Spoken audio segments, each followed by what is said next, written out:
Lovett or Leave It is brought to you by Fox Searchlight. Ooh, that's like an upscale movie brand. Oh, my goodness. La-di-da. Let's go to a small theater where they sell caramel corn. A darkly comedic drama from Academy Award winner Martin McDonagh. 3 Billboards Outside Ebbing, Missouri is a uniquely entertaining tale of revenge and redemption starring Academy Award winner Frances McDormand, Academy Award nominee Woody Harrelson, and acclaimed actors Sam Rockwell and Peter Dinklage. This one looks awesome. I am very excited about this film. That trailer is intense. This film has been a hit with critics and festival audiences. 3 Billboards Outside of Ebbing, Missouri is the winner of the Best Screenplay Award at the Venice Film Festival, the Audience Award at Toronto International Film Festival, the San Sebastian Film Festival, and the San Diego Film Festival. Is there a word? Is there a term for that? Like, is that like EGOTing? That's really impressive, right? I don't know if you get an EGOT for winning at the San Sebastian Film Festival. It's certified fresh on Rotten Tomatoes. Even better.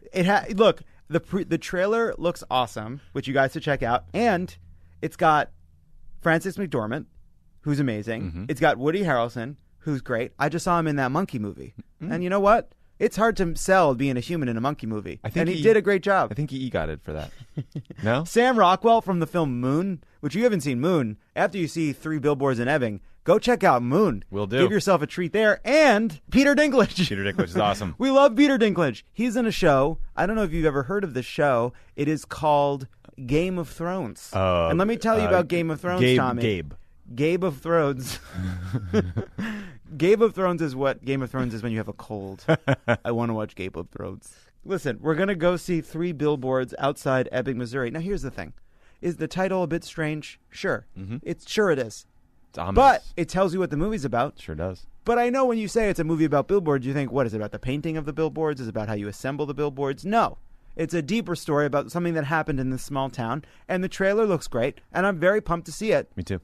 This was too long of an ad. End of ad.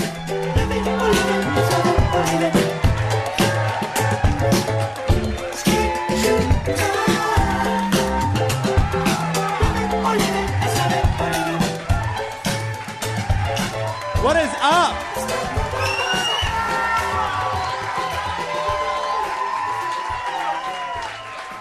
Hi, everybody. Thanks for coming out to the Improv. I see a friend of the pod. How's everybody doing? Before we get started, we have a lot to get to. We have a fantastic panel. But there is an issue on my mind, and it is Justice League. So before we get started, I do think it's important that we have a debate about the film Justice League. It is a debate that I will be conducting alone. So, here's the thing. Justice League is good. The movie is good. And I saw all of those reviews panning Justice League, and then I go and see Justice League, and it was good. Suicide Squad, one of the worst things that's ever happened on film. Batman versus Superman. How does that happen? How do people say, this is good, we're finished? This work of art is done. Wonder Woman. Good. We liked Wonder Woman. That was a relief. And then I go and see Justice League expecting it to be terrible because all the critics have panned it. And then I have a great time. Some evidence. Gal Gadot. Good. Ezra Miller. Funny, queer, and good. Joss Whedon. Huge net positive. Lots of jokes. Henry Cavill fights shirtless for 15 minutes. Aquaman, also shirtless. And yes, the villain looked like bad CGI from like an episode of Sliders or something. So that was bad. And sure, the whole movie does revolve around 3 cubes. And at one point, the good guys give the bad guys the cube so that they can fight about it later. And it does look terrible. Like, I don't know why every Zack Snyder movie has to end with a giant monochromatic battle that doesn't seem like it is anywhere. Just, you know it's serious because the asphalt is breaking, right? Aquaman does not talk to any fish. Not a grouper. Not a dolphin. And also, really, this is the story about a group of people who realize that they're useless without Superman. And And it's the DC universe is the story of people dealing with the fact that one of their characters is just deeply overpowered. And the writing is very bad. In short, Justice League is garbage. It is a terrible movie. End of debate.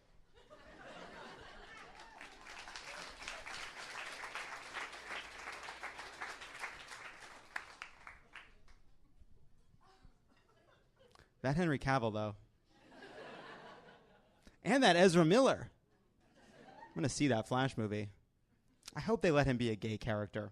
I know someone's going to tell me that the Flash is not gay in the comic books, but I don't care. Can't the Flash be gay? Is anyone a Flash fan? Ezra Miller, he's not playing it down. I don't know. I don't know anything about Ezra Miller, but I got a vibe off the character. Huge fan of that guy. It's Friday and the news sucks. I'm really stalling because the news sucks. It's like we come here once a week and it's like, let's all get together and deal with a reckoning about sexual harassment a century in the making. That's what we're going to do. 1,000 years in the making, 10,000 years in the making. That's what we do here now.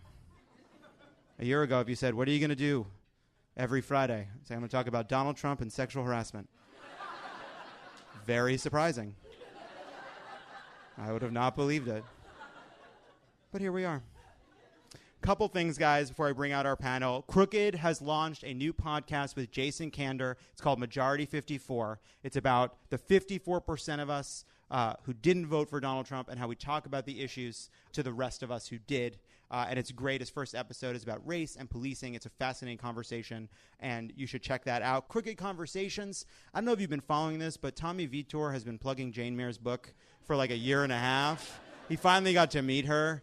He did die. But before that, it was a good conversation. Also, coming soon, Girls Just Want to Have Pod with Erin Gloria Ryan and Keep It with Ira Madison. Lots more on crooked.com. And, guys, new merch. There's a War on Christmas starter pack. There's a lot of good stuff. That's real. Yes, there's an ornament. Pundit on one side, Leo on the other. That's cool, right? That's weird that people love that stuff now. I don't know what to do about that. Nothing to do. Just accept it. Let's bring out our panel, guys. This is going to be a great show. He is a comedian, writer, and actor from Comedy Central and HBO. Please welcome Langston Kerman.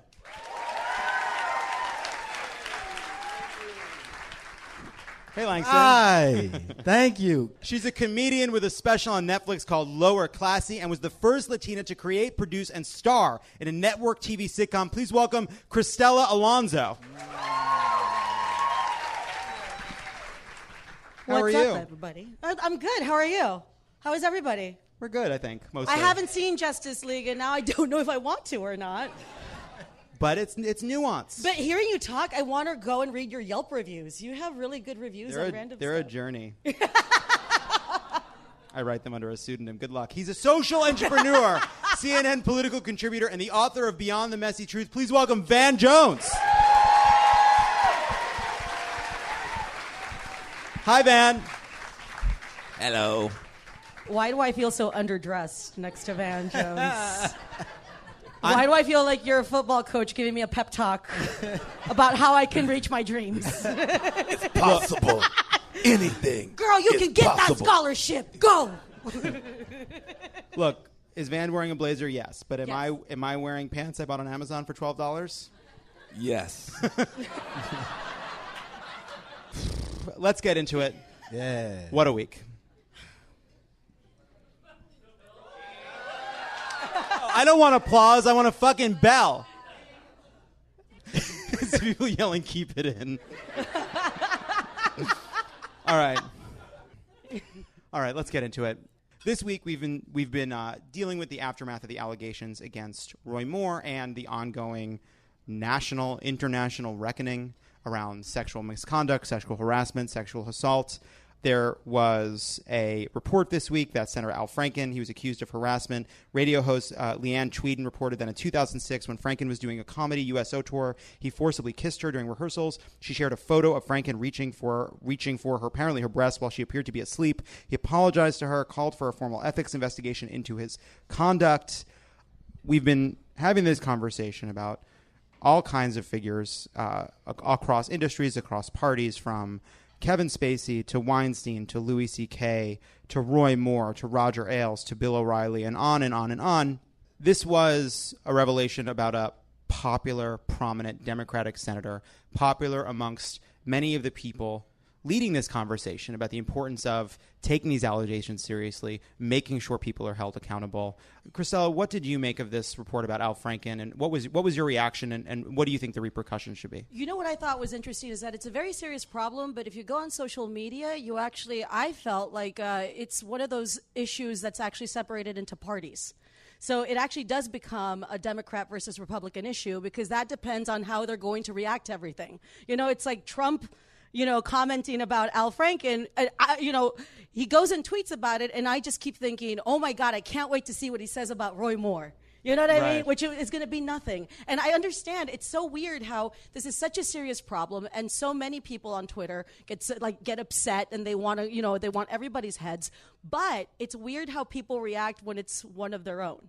And I think that puts party before anything else, and that's actually what causes a bigger rift for everybody, because then we're not saying right or wrong, we're saying Democrat and Republican, and that's how do we fix a problem when we can't even admit that everybody is at fault when they're getting accused? Yeah, I mean, that's I think one thing that this makes clear, that this isn't a partisan issue at all. It runs from Hollywood to the chair Tucker Carlson currently sits in. It runs from Alabama to Minnesota. It's across industries. It has to do with power. It has to do with men taking advantage of that power. I mean, Van, what did you think about how this played out? The partisan angle. What was your reaction? Well, I do think that there's a lot of partisanship. However, I do think there is a difference between what Al Franken's accused of and what Roy Moore is accused of.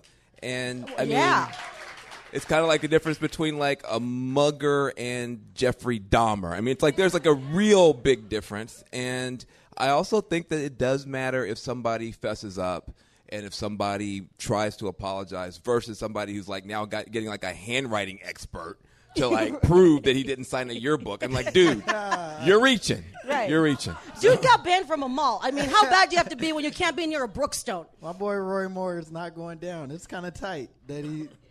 I mean, y'all don't have to like it, but he's for real not going to give up.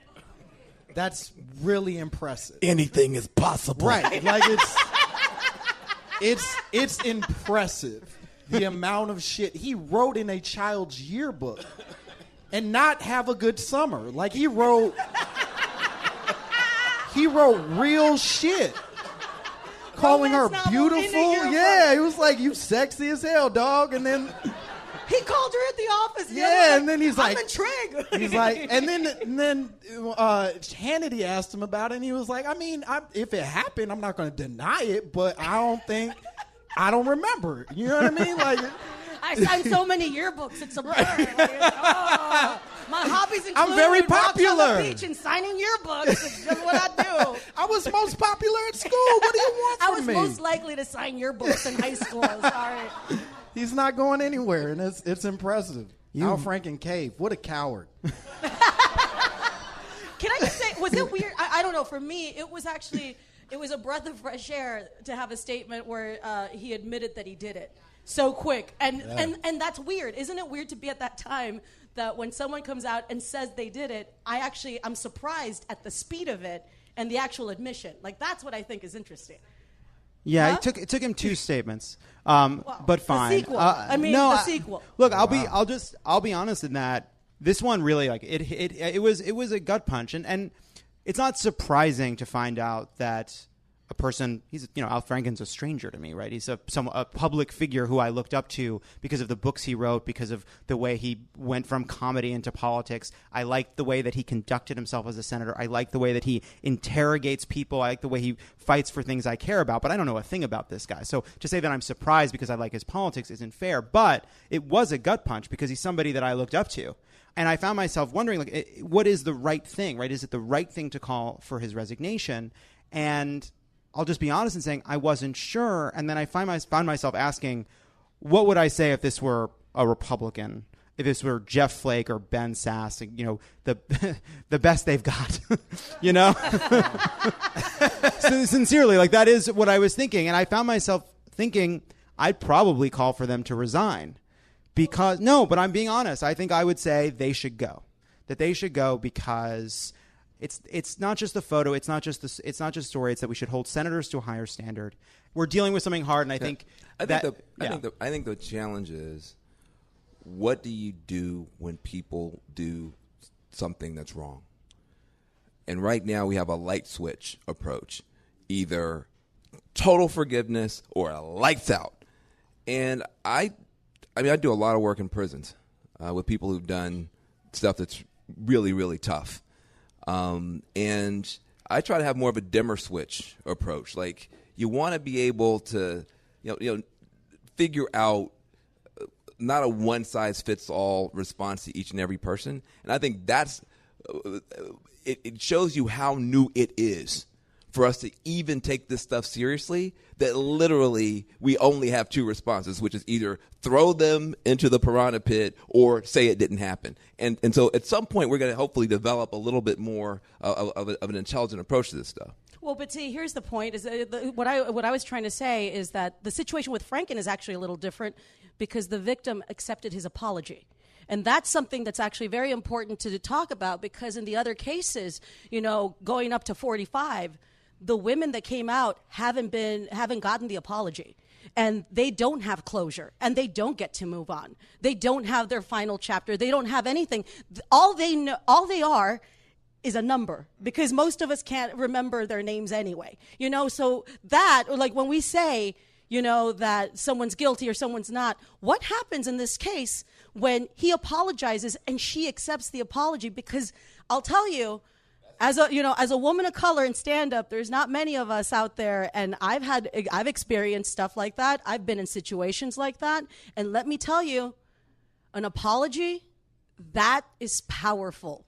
That is something that those women aren't getting, and after that, in this situation, when somebody says, I accept your apology, then that's when this is the difficult part, is now with the apology, how do we move forward? Because the victim, the one affected, she accepted the apology. So how are we going to be tougher on someone when the victim herself said, I accept your apology? So I think that's an interesting point, because we haven't had this happen in any other situation that's come up. What do you think? I mean, there's in the space between nothing and resignation, right? In the space between pretending it didn't happen or ignoring it as we did so long, and go away, we don't want to hear from you, you're not part of public life anymore. What are the consequences? What is a way that somebody in your mind could show remorse, could do good out of this? I think that actually showing that you're genuine in your apology, and I for lack of a better phrase, being a genuine ally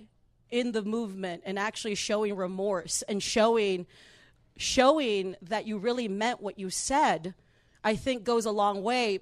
And really, I know it seems simple, but it's one of the first steps you can do, because how do you move forward? How do people accept what you're saying if you can't even take that first step to show that you're genuinely remorseful? I'm so sick and tired of people getting caught doing bad things and then apologizing for it. And then it just seems like we all forget. It's just like it's a form letter. And I'm tired of these form letter apologies where people just say, oh, I'm sorry I did that. It's like, no, you're sorry you got caught and have to apologize for this shit. And I'm sick and tired of that. You have to apologize genuinely. You have to be sincere. And you have to actually you have to show that you're apologetic in that specific situation, whatever it is. I think what's difficult about right now is that we're not in a place where we accept remorse, If it exists, I don't know that Louis was actually sorry. I don't know that Al Franken was actually sorry. But if they were, the immediate response is that's not good enough. And so I think the challenge is that like we're in a place where like this literally 6 months of women finally getting their like chance at like the right thing being solved, right? Or an attempt to even be heard for the right thing. So it's like, well, no, you don't get to apologize and you're fine. We still want more out of this. So I feel, I guess to that point, I feel equally confused in that like I hear things being said that sound like remorse. And then I hear another side being like, nah, that's not enough. And a part of me in my own male ignorance is like, well, what the fuck else do I do? It's like know. probation. It's like being on probation in life. Yeah, you know what but I mean? also like, maybe I should be because I'm a monster. Well, exactly, and you totally should be. You so totally should be. I don't know the solution, but I do know that like legitimately those dudes could be remorseful, and we are not allowing them the space to be that way. And maybe they shouldn't be allowed that space, and that's the challenge I think we're all bumping up against. Look, I think if we battle Freddy Krueger and we beat him, I'm not gonna sleep. I'm not gonna share a bedroom with him. I mean, I don't trust him. But But what if he's sexy, Freddy Krueger? Like the like Flash? Blake Shelton, sexy. Like Blake Shelton, sexy. You said. Nobody's Blake Shelton sexy. That's as sexy as it gets. You are so accurate in saying that. No one is Blake Shelton sexy. It's very particular. It's like the cilantro thing. It's like some of us have it. Yeah, I get it. Some of us finger bang to Blake Shelton. All Blake right? Shelton is the cilantro of sexy men. I don't think we can do anything but leave it there. When we come back, a segment called The Russia Stuff. Hey, don't go anywhere. There's more of Love It or Leave It coming up. Love It or Leave It is brought to you by Stamps.com. The U.S. Postal Service is an important tool for any business. True. Reaching every household every day. Remember Cliff Clavin? Cliff Clavin. A little show called Cheers? Oh. Was he a post office man? Yeah. Of course he was. Oh, my God. Of course he I'm was. upset now. Keep of course going. he was. Continue the Adam upset. Sorry. I'm a bozo Gotta from Boston. I care about these things. Everybody knew their names. Stamps.com brings all the amazing services of any U.S. Postal Service right to your fingertips. Buy and print official U.S. postage for any letter, any package, any class of mail using your own computer and printer. Stamps.com makes it easy. They'll send you a digital scale, automatically calculate exact postage. Stamps.com will even help you decide the best class of mail based on your needs. Mm-hmm. No need to lease an expensive postage meter, and there is no long-term commitment. None. I use Stamps.com because that's just the kind of guy I am. I'm just a Stamps.com type. And right now, you too can enjoy the Stamps.com service with a special offer that includes a 4-week trial plus postage and a digital scale. Go to Stamps.com, click on the microphone at the top of the homepage, and type in Lovett, L-O-V-E-T-T. That's Stamps.com. Enter Lovett. The post office is a great place to visit, but you can go there sometimes, use the Stamps.com sometimes at home. It's really the ball's in your court. In your court. Shout out Cliff Clavin. Shout out Cheers. Shout out Woody Harrelson. Go Celtics, Bruins, from the Sox, previous ads. VCs, Pats. Whatever. Liberty Bell. Is that there? No, that's Billy. Van, we're in the break, but I can still put this in the show, so just flagging that. Do you think Superman is overpowered? I know this is I'm asking you for a reason, because I know that you care about this. I think that Superman is important because there's. I'm serious, man. I'm serious. You asked. I want to know. I don't think he's overpowered.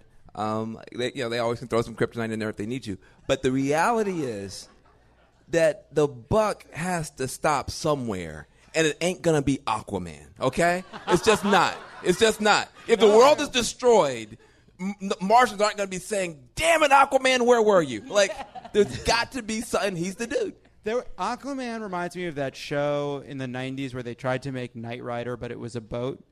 And it almost worked, except the criminals had this one thing that they could do, which was drive away from the beach. Flaw in the system. That's the problem with Aquaman, you know? It's like there's not enough aquariums, you know? Yeah, you got to go to the beach to battle him. You got to go to the beach. Go. Yeah. That's the problem. And we're back! Now for a segment we call the Russia stuff. Here's how it works.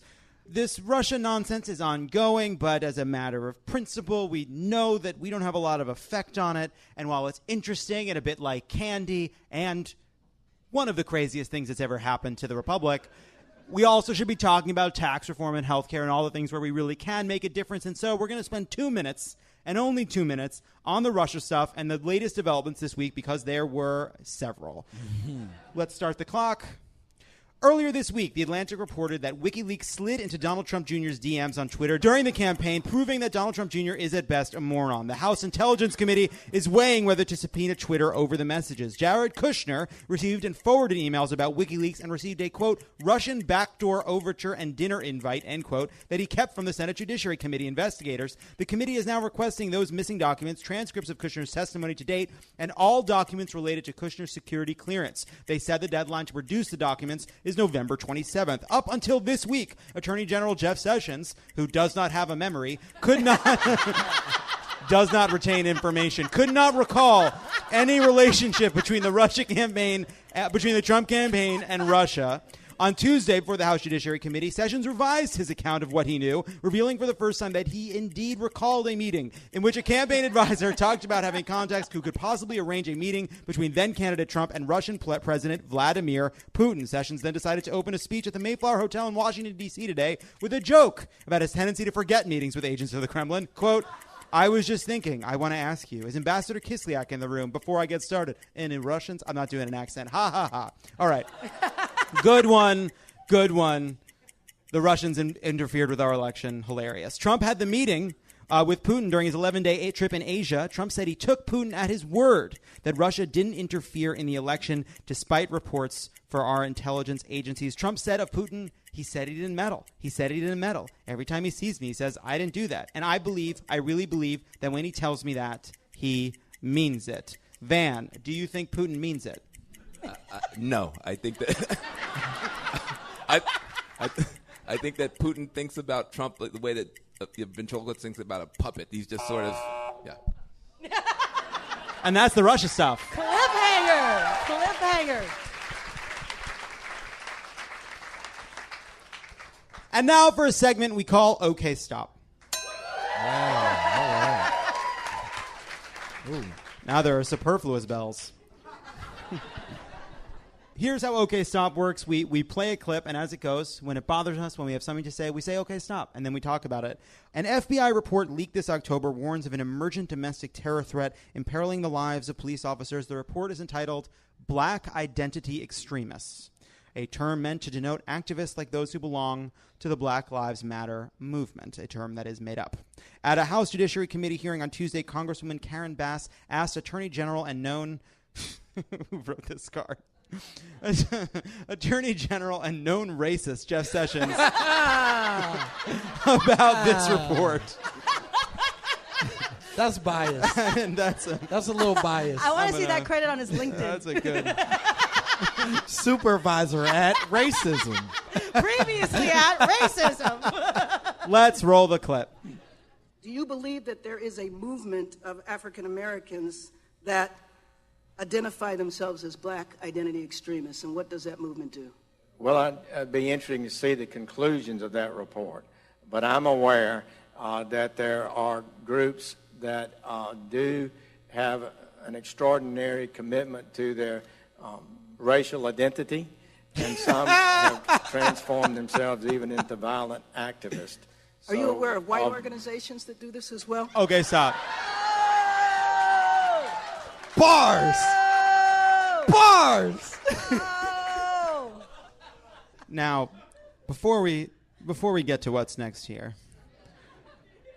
a congressperson has just asked the Attorney General of the United States, are you aware of any organizations in the United States that have white identity extremism? Now, I've taken some easy tests and some hard tests in my life. I've taken tests at the DMV. I've taken the AP Spanish exam. They've run the gamut. That is an easy question. Let's see how he did. Yes. But it's not coming to me. Not coming to you? It's Certainly a group such as the Ku Klux Klan. Yes. would be- And Okay, then so I just want to say, they didn't come to mind. He couldn't think of one. She reminded him of the Klan. Let's continue. head movements, but there's racial identity white movements that have been identified for sure. So has the FBI done a report on white identity extremists that are likely motivated to target law enforcement officers? Is there such I'm not a aware report? of that. Okay, stop. Just sorry. What were you? Oh, please. no, it was a second ago. But there's a woman in the back who is I know which one. really hoping he gets it right. Just the whole time. Just rooting for him the whole time. Like, come on, Jeffy, baby. You got it. Phone a friend. She knows that she's watching her boss, and she's like, if he does okay, maybe I leave at 6. He fucks this up. I'm eating dinner at my desk. It just looks like one of those moms that's like dancing along while the little girl. Yeah, man, I would watch a show called Dance Moms about the stage mom for Jeff Sessions. I'd watch it once. Sessions. Let's do it. What is the department going to do to protect the rights of average citizens to protest if they have a concern about police officers? This department will not unlawfully target people. And so I would like to know, what will you do to essentially roll back what is listed in this report? Because it's not accurate. Okay, stop. She was playing it real, like, cool and lawyerly, right, all the way to the end, and then she was like, because it's not accurate. Because you dumb as hell, dog. I know. We will look at the report. I actually would be interested in reading it. He hasn't read the report. Jeff Sessions, he has this look that he gets on his face during congressional testimony, this sort of like, it's like deer in headlights, but a deer that knows it did something wrong. It's hard to explain. It's like both malicious and dumb, you know? I think he looks like the oldest field mouse ever. Just the oldest one. Yeah, he definitely tells the story about making Cinderella's dress. But that was a long time ago. Van, can the Flash be gay? I think that, in fact, he's always been gay. Wow. Think about it. I don't know. I am. I'm thinking about it really hard. I don't have anything else. I don't know anything about the Flash. Who is the Flash ever had a love interest with? Who? Yeah. Iris? And you fall for that beard? Come on, man. I'm sorry. I would like to know. Iris, what's her name? Iris what? Oh, Iris. What's his last name? West. Well, it West. depends. You know what? It doesn't matter. He's gay now. It's 2017. The Flash is 100% gay. And there's one moment in the movie where he falls on Wonder Woman, and that's apparently still a joke where, hey, he fell on Wonder Woman, isn't that funny? There's a sexual thing happening. But I still think he can be gay. I don't know a lot about gay politics, but I don't think that you're supposed to tell everybody. Oh, he's outing the Flash. I think that's his job. I want to say something, which is, look, Oh, here we go. I apologize to the Flash. It's my podcast now. Things are going to change around here. No more bells. We're done with the bell. I've embarrassed myself. I've lost control. I've outed the Flash. He won't text me back. And I know he sees it. I saw the little type bubble. And it's like, he's not a slow typer. He's the Flash. When we come back, a new game. That's it. It's a new game. It's great. Don't go anywhere. This is Love It or Leave It, and there's more on the way. Love It or Leave It is brought to you by FrameBridge. If you've previously listened to the show, you've heard me talk about FrameBridge. Ad nauseum. That's like a previously on Love It or Leave It ads. They make it super easy and affordable to custom frame your favorite things, from art prints to the posters to the photos on your phone. I'm going to do some pictures of my dog with FrameBridge and put them up in your house. All right. Oh, gee. You know, Luca. Tommy's got a big flashing neon sign on his head that says, I got a dog. The New York Times says FrameBridge is the company that won me over and worth every penny. And with the holidays around the corner, FrameBridge is the perfect way to send truly one-of-a-kind gifts to everyone on your list. Here's how it works. Upload your photo from your computer or directly from your Instagram feed. Or if you have a physical item, they'll provide secure prepaid packaging so you can mail it in for free. That's how I did it. Preview your photo online in your frame style, choose your favorites, or get help from their talented designers. The expert teams at FrameBridge will custom frame your item in days, not weeks or months, and deliver your finished product directly to you or your loved ones along with a handwritten gift note. The best part? It's not hundreds. It starts at $39. All shipping is free. Can I just say, framing at a frame store is like jaw-droppingly expensive. Yeah, no, FrameBridge it's a is real a racket. huge deal. It's a real racket. It's a racket over there. It's like, what is this? It's a piece of glass, 4 little pieces of wood glued together. What am I? Now I'm taking out a mortgage. Plus, my listeners get 15. Framing things is all you just feel. Yeah, do it with FrameBridge. You go into that store, you're like, good God. Yeah. Would you like the mat? You're gonna pay for it. So many choices of things I don't understand or care about. My listeners get 15% off their first order at FrameBridge.com when they use the code LOVEIT, LOVETT. FrameBridge even offers a happiness guarantee. And again, it's just frame related. If for any reason you aren't 100% satisfied with your order, they'll make it right. One of a kind is on everyone's list, so get started today. Frame your photos or art. Go to FrameBridge.com. Use the promo code LOVETT. You'll save an additional 15% off your first order. FrameBridge.com. Promo code LOVEIT. FrameBridge.com. Promo code LOVEIT. Van. Why do you keep Are they lesbians in the Wonder Woman island? The entire island. Yes. They are. The entire island. By definition. That's cool. It just was not clear. I didn't understand. The mascara, all lesbian. All right. And we're back. Now for a segment called This Isn't a Tax Bill, It's a Fucking Heist. Here's how it works. We're going to quiz you about elements of the Republican tax proposal currently making its way through Congress. Would somebody out there like to play the game? I had the two best arguments so far are this guy and it's my birthday. Hi, what's your name? Hi, my name's Lindsay. Lindsay, hi, how are you? Hi. Where are you from? I'm from Texas originally, but I live in Culver City. Okay. Yeah. All right. Here's how it works. I'm going to read you some element of this tax plan, and then we're going to read you clues as to what is going to pay for that element of the tax plan. Okay? And it'll be your job to suss out the correct answer. Okay. All right? Got it. And Lindsay, yes, it's very hard. Yes. Are you guys ready?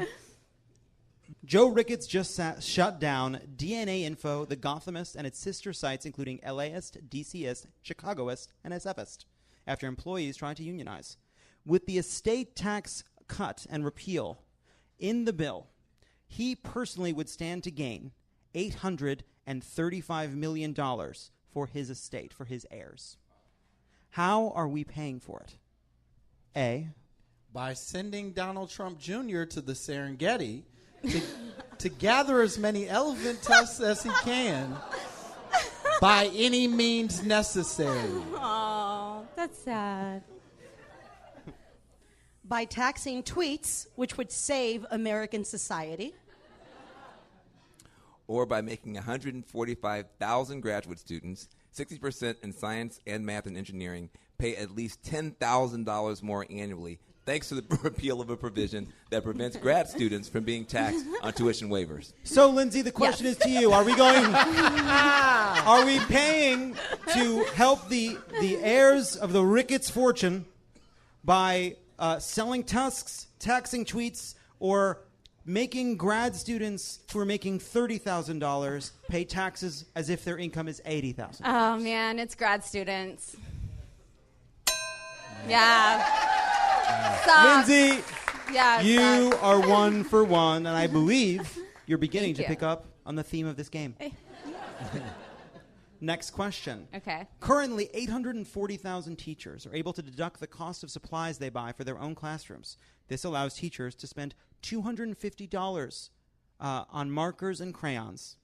Sadly, this tax cut costs $2.1 billion over 10 years, and so it must go. What does this bill do with the money from teachers? The $250 of a tax expense for crayons and markers. A. It burns it in a fire as a message to kids who like school.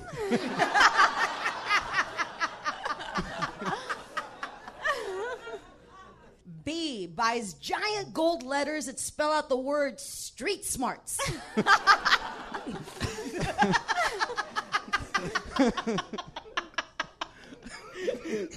Go with your monologue.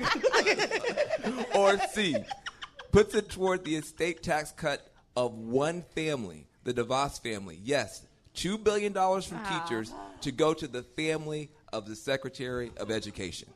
Ugh. Yeah. Isn't that fucking shocking? Can you believe that? Lindsay, we need your answer. Yes. It's C, the DeVos family. It is. It turns out it is C. That's right. To pay for the estate tax repeal, they are going that the House bill makes it so teachers, you know those teachers sitting on their money, Making so much money. sitting in their castles, deducting $250 for notebook paper and thumbtacks. It's got to stop. It's not okay. Did Lindsay answer, or did we just pretend she did?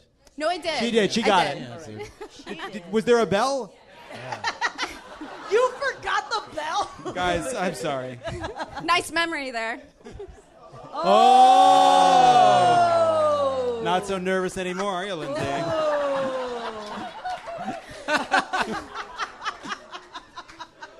Next question for Lindsay, who we do not care for. Sheldon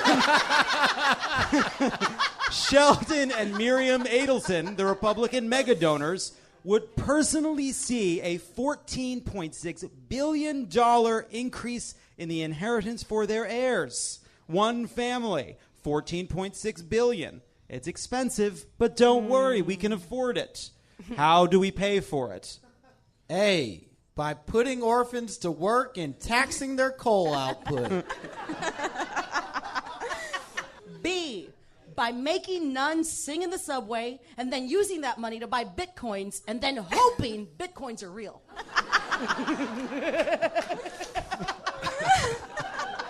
Or C, by repealing the medical expense tax break, which helps chronically ill Americans with huge out-of-pocket medical expenses pay for treatment, surgery, and long-term care. Lindsay, this was a hard one. However, we are waiting, and we're still waiting for an answer. Yeah, that's a tough one. I think I'm going with C. You're right. Yeah. It turns out that that makes logical sense. It's the right thing to do. We'll raise about $10 billion per year. Lindsay, yes. You know, we started as friends. We leave it as enemies. But that makes me sad. I want to be your friend. Okay, we're back. Okay, thanks. Final question. Donald Trump owns a Boeing 757 jet. Republicans want to give private jet owners a tax break. It will cost $50 million. Not a lot of money, but in the grand scheme of things, budget-wise, but we're going to give them $50 million. Where do we get that $50 million in the Republican tax plan? Langston, kick us off. A, we'll take cash out of the pocket of disabled Americans whose conditions make them unable to work. B, yeah, that's real.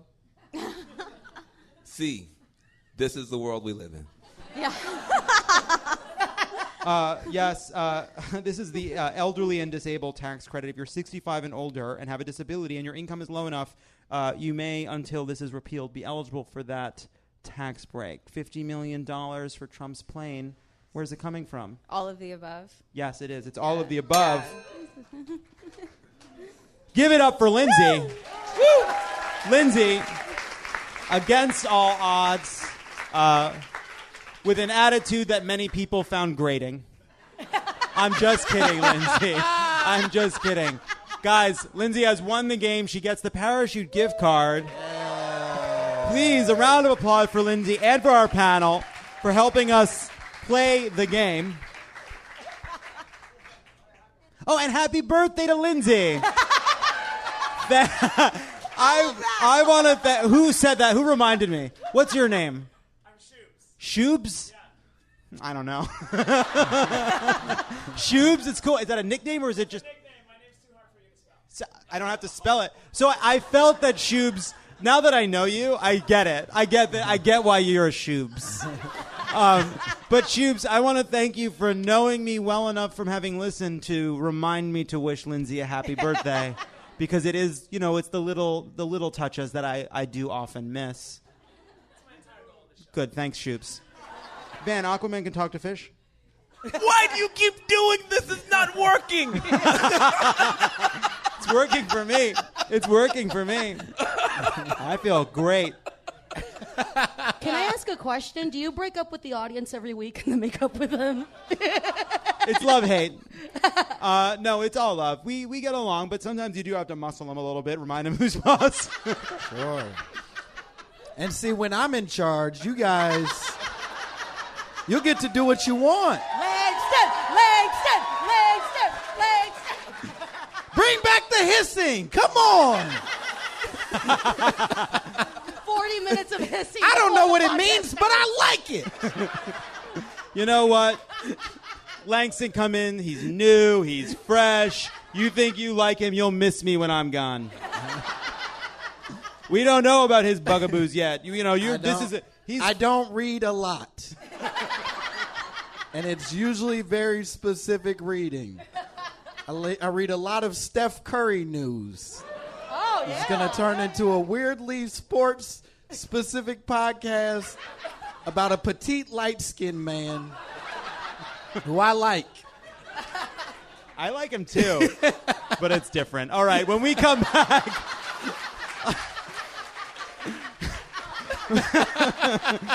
When we come back, the rant wheel.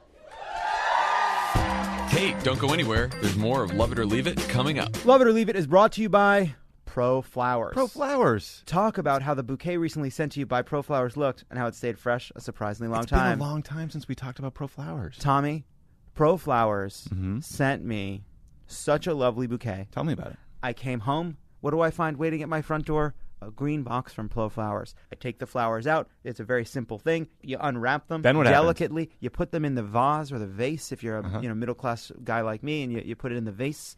You put it in the middle of your dining room table, and people are like, holy shit, Lovett's got his shit together. He's got flowers in his home. Were they pre-bloomed or did they bloom as they went? They're like on their way. They look good, but you put them in the water, and then they get even. So they they're look perfectly nicer. timed. So I put it on my table, and then we went for tour, which was what? 10 days? A lifetime. 12 days? Because Because I was gone a long time because I went to New York. I did the Beacon shows. I come home. I have a bouquet of flowers. Now, did a few leaves start falling off? Sure. But it had been 2 weeks. Sure. It's a circle 2 of weeks life. of flowers. That's what happens. They It's look foliage. great. It's fall. It's foliage. 2 weeks. I didn't even know it was possible. I don't know what kind of alchemy these Pro Flowers people, what kind of Mordor-like science they're bringing to this. Anyway, Pro They're good at Flowers. what they do. Pro Flowers is the perfect gift for anyone excited about fall, a long-lasting bouquet, favorite fall colors, cinnamon cider roses. One of the classics, 100 autumn blooms, dozen autumn roses. Can't lose. You'll get 20% off any Pro Flowers unique bouquet of $29 or more. Pro Flowers bouquets are guaranteed to stay fresh at least 7 days. That's my experience. Or money back. You control the date. Pro Flowers gives you more bloom for your buck. Big, beautiful flowers. More sense for your money. Long-lasting freshness. 20% off all bouquets of $29 or more. Go to proflowers.com. Use my code LOVEIT at checkout. Proflowers.com. The code is LOVETT. I like bloom for your buck. Love It or Leave It is brought to you by the Cash App. Cash App. We're using the Cash App. We love the Cash App.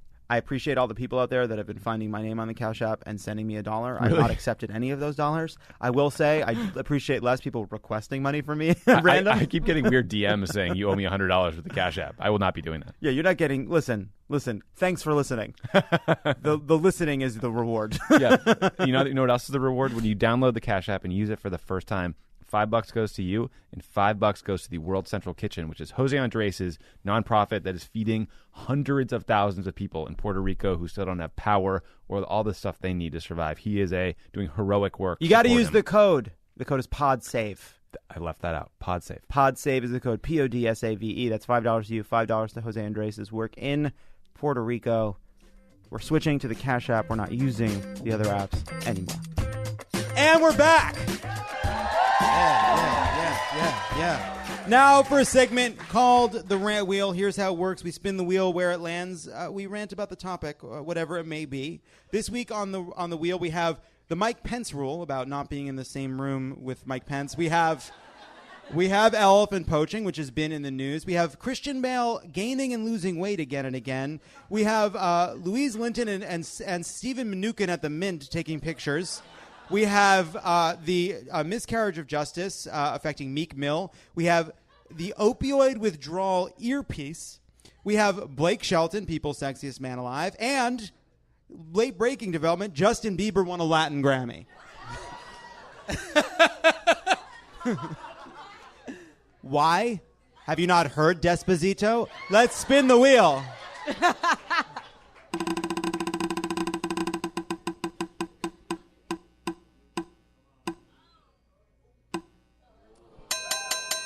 You know, right before we came out, actually, it seems as though the outcry against the Trump administration announcing that they were going to allow the importing elephant trophies back into the United States, they suspended it to review it again, which so that's good news. It's really shocking when the Trump administration responds to normal politics. It's always mysterious as to when it's going to happen. Now, obviously, there have been these photos of the Trump kids with their elephant trophies, and I'm glad they suspended this. Now, they make this argument that, it's a conservation method. By making people want to go hunt and kill elephants, you make the elephants valuable to the places where they are. It creates the ability for them to conserve. But man, what a lack of human imagination that the only way we can save these creatures that live in families, that speak and mourn and remember, is to kill a few of them to make room for the rest. It is absurd.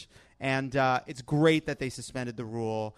It is absolutely alarming that this has become a legitimate argument as to a way to save these creatures that it is morally reprehensible to kill. And that's all I have to say about that. I don't know if anybody has anything to add. Can I just... The idea that that's a priority. If you could give me a list of 50,000 things to fix, why elephants? Why? Because the only agenda that Trump has is to wake up in the morning and ask, what did Obama do? Yes.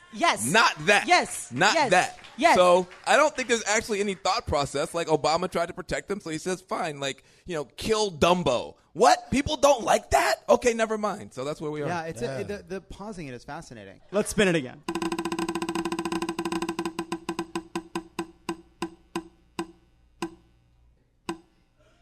It has landed on Meek Mill. Van, I know this was a topic on your mind.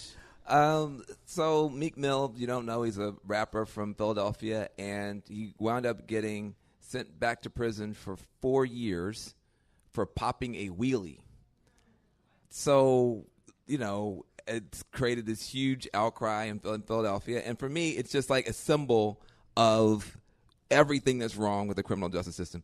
This guy is like 30 years old now. He's been out of trouble basically for a long time. He's a father. But when he was 19, he got arrested for having a gun. And so he's been on probation for 12 years. Nobody in this room could be on probation for 12 years without doing something that would get them in trouble. So basically he pops a wheelie, and now he's going to be in prison for 4 years. That is insane. Yes. When I saw the story, what I immediately went to was the Stanford rape case where that guy got 4 months. And I was like, what better example of a miscarriage of justice? I didn't even know popping a wheelie was a crime. If you're on a motorized dirt bike, you can't do that. Nobody's popping a wheelie at the speed limit. Oh, I see. You pop a wheelie at high speeds. Right. In residential areas. I'll be honest, because what I thought is, when you pop a wheelie, you're basically on a unicycle. I'm just telling you. You've not been in the hood for a long time, bro. That's not. Flannel with mustard. How good would that excuse have been? Nah, dog, that's a unicycle. Nah, Playboy, you tripping right now. Listen, me and my niggas ride unicycles. When you are Jewish and you grow up on Long Island in New York, and you are in a car, plotting for Long Island. When you are in a car and someone in a motorcycle goes by, the same thing is said every time. Death wish. Death wish. Never ride a motorcycle. Never ride a motorcycle. And then there's this long meandering story every time, like, my friend's friend rode a motorcycle. They used all the organs.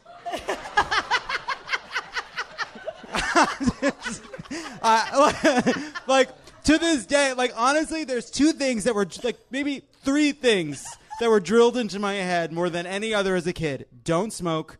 Don't ride a motorcycle. Be a lawyer. And, 2 for 3. Let's spin it again.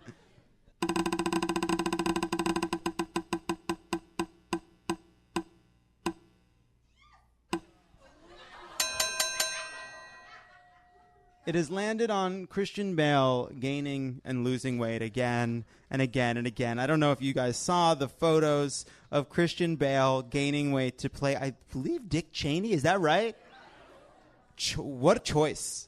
I have to tell you, I find Christian Bale doing this offensive as someone who could never look like Christian Bale at the Batman weight, And it's like, being Christian Bale at the Batman weight is the coolest fucking thing. Like, that's so hard. You're like, now I'm going to get down to the machinist weight where I'm 85 pounds, and then I'm going to gain it up again. I don't know, what is American Graffiti? I don't know. Psycho. Hustle. American Hustle. I don't know, whatever the more recent one where he gained weight, then he loses it again to get back to Dark Knight shape. He was in Dark Knight shape 3 times. I can't believe Batman is Cheney. Batman is Cheney. But Cheney is Batman, Batman is Cheney. Honestly, there were some in Dark Knight, there's a little bit of that. You remember? Van remembers. Yeah, I love that. I'm not going to ask him a question about superheroes again because I thought it was a fun thing we were doing, but he hated it. But it just kills me because it's like, hey, Christian Bale, do you know how lucky you are to get to be that handsome all the time? And you're like, now I'm going to prove how good of an actor I am by making my face so bad my body bad. It's worth noting, still not sexiest man alive. That's true. Still lost to Blake Shelton. It was the timing. Yeah. It was he caught them on a bad swing. And that's the shame of it. That's the shame of it. Spin the wheel.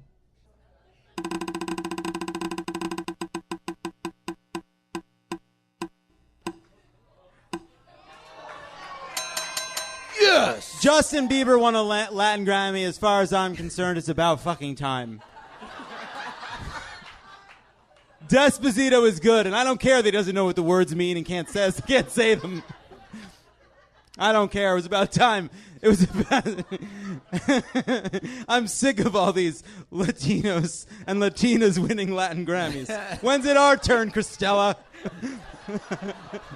Stop hoarding all the Latin Grammys. How did I know that you were going to ask me? I didn't know till I looked at you. I had to read your face to see if I could. By the way, what if I just been like this? No, I would have gone to Van about something about Supergirl. Can I just say, first of all, I'm gonna admit I've never heard Despacito. Wow. I've never heard of it. How? I've never heard the song. How is that possible? I've never heard One the song. dude's over there clapping his ass off. You're clapping for not listening to music? No, I love music, and that's why I haven't heard it. Because I average about 2-3 hours of music. Like, I listen to minimum 2-3 hours of music every day. And when you like certain music, you play that music. So I don't listen to what the kids are listening to. So I didn't know. I thought, when I first heard of Despacito, I thought it was a Justin Bieber song because he was getting all the credit for actually contributing to the song. So then I remember there was a big backlash about that, and everybody's like, hey, like, Justin Bieber didn't do shit on this. Like, he's part of it, but it's not his song. And now when I see that he won a Latin Grammy, I was like, now people know that he won it, but people don't know the artists that won the Latin Grammys that are Latino. Wow, this one got... But you know what I mean? It's like... I honestly don't know either, and I never heard of Despacito till Guy Branum was on the show and was talking about it as the song of the summer, and then I asked the audience who sings Despacito, and it was like a book report. It was very complicated. Yeah. It's a remix, and there's Justin Bieber, and there's other people. There's like 5 remixes. They're all like, the music video has like I think 50 Latinos in it. You don't know who I think we're all related in that. And you know, it's like, but I remember, like, I've seen the Latin Grammys, and I'll tell you, I watched the Latin Grammys since I was a kid because I knew the performers on it, and I always thought they were neglected. And I will say that I hope, the glimmer of hope that I have in this is that maybe now that Justin Bieber has won one, maybe people will pay attention to it more and know that we actually matter and have been for years. So, I mean, that's what I'm talking about. And I have to tell you that I think it is so brave of you to come out here and say that Justin Bieber is a civil rights hero. And bringing attention and validation to this important cause. But, you know, I'm going to be serious here. A lot of times, especially as a Latina, Mexican-American, a lot of people won't pay attention to us until someone that's white or somebody actually vouches for us. So I'm going to go out there and say that. So right now, Justin Bieber being part of Despacito, that actually, like, that to some people makes people take notice of the song that they might not have noticed before. I will go on record as saying that because my entire life has been spent yelling and yelling and yelling about opinions that nobody listens to. It falls on deaf ears. And right now I'm at the point where I need every fucking ounce of help I can get. That also might be true about Selena Gomez's music. Who's that? I've never heard of Selena Gomez. I'm kidding. Are you kidding? No, I'm kidding. Okay, I'm kidding. No, but you know, it's look. Selena won a Latin Grammy. People didn't know that. It's right. Yeah. Exactly. That's my point. You know, like there's like a band named Los Tigres del Norte, huge band. Thank you. By the way, real quick, are there Latinos in this room? Wow, look at you. I mean, like there's certain bands that are iconic. And I always have to tell people, if they're not familiar with Latino artists, I always have to kind of find the English counterpart, the American counterpart to what they are. So, like, when people ask about Vicente Fernandez, I'm like, it's kind of like Elvis, but he's bigger because he's been around longer. So, you know, for like, you know, so it's because that kind of he's not dead. Yeah, exactly. Here's the thing. Justin Bieber, Latino hero. The Flash, gay. Aquaman, useless. Langston Kerman, host of the show. Langston!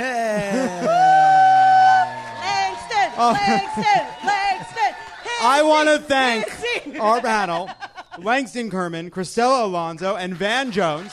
This was very fun. Thank you guys for coming out. Have a great night.